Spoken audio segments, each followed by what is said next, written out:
Novel karya Syukri Muhammad Syukri. Senandung itu bermakna, biarlah orang lain merayakan pernikahan buah hatinya dengan sangat meriah. Jangan pikirkan daku bunda, perjamuan dengan sepiring ikan dan sekepal nasi sudah sangat membahagiakan, karena memang itu yang mampu engkau sediakan. Niko, panggil bapak memberi isyarat untuk duduk di sampingnya. Iya ama, jawabku. Pernikahanmu sebatas syarat sah secara agama, kata bapak. Iya ama, aku paham, jawabku. Belum ada peresmian secara adat, tambah bapak. Nggak apa-apa ama, kataku. Jangan berkecil hati ya. Pinta bapak. Nggak ama, bagiku bisa menikah, itu sudah luar biasa, jawabku. Benar, tanya bapak memastikan. Benar, peresmian hanya syarat tambahan, menikah itu intinya, tegasku. Menikah ditandai dengan adanya ijab kabul. Prosesi itu dimulai saat bapak atau wali calon pengantin perempuan menjabat tangan calon pengantin laki-laki, lalu melafalkan, kunikahkah dikau dengan anakku bernama Polan binti Polin dengan mahar sekian, lalu dijawab oleh calon pengantin laki-laki, kuterima nikah Polan binti Polin dengan mahar sekian tunai. Saksi menyatakan nikah itu sah, maka sejak detik itu, sepasang anak manusia tersebut resmi menjadi suami istri. Meresmikan pernikahan memang dianjurkan, bahkan diatur oleh adat dengan 24 tahap rangkaian.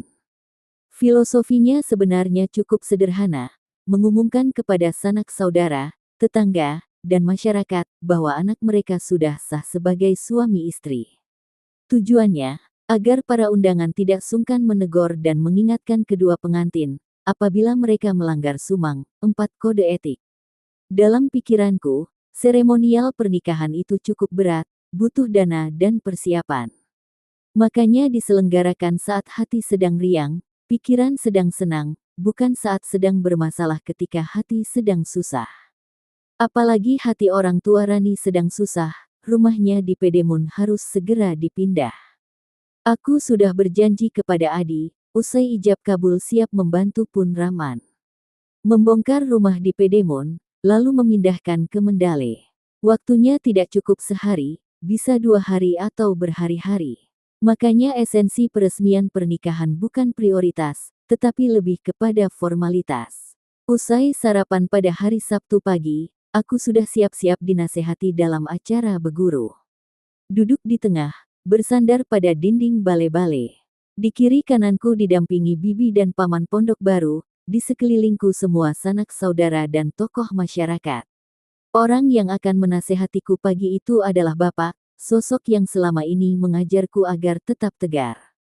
Rani pun pasti dalam posisi sepertiku saat ini, dikelilingi oleh sanak saudaranya. Sesaat lagi, kami akan dinasehati di 2 tempat berbeda dan oleh orang yang berbeda. Murib Ikanung Edet anakku, Oya Pegerni agama, buka bapak. Dia memintaku agar selalu hidup dalam tataran adat, karena adat itu pagar agama. Dia mengharapkan, bila berbicara, gunakanlah kata yang santun, tidak menyinggung perasaan orang lain. Remalan kokase enti begerdak, mujangko enti muyintak, atemu turah mukmim, tanganmu gelah murah, pinta bapak. Kemudian, dia memintaku, bila berjalan, kaki janganlah dihentak. Bila memberi, berilah dengan tulus. Hatimu harus mukmin, tanganmu harus pemurah. Salak enti osah kerut, budi pekerti turah belangi. Si tetui melien, kekanak isayangi, tambah bapak. Dia mengharapkan, parasku jangan cemberut, budi pekertiku harus bagus. Mereka yang lebih tua dariku, muliakan. Mereka yang lebih muda dariku serta anak-anak harus disayangi. Sinyanya, ike arah rejekimu, geredeletikik itu lungko bantu, anakku, sambung bapak.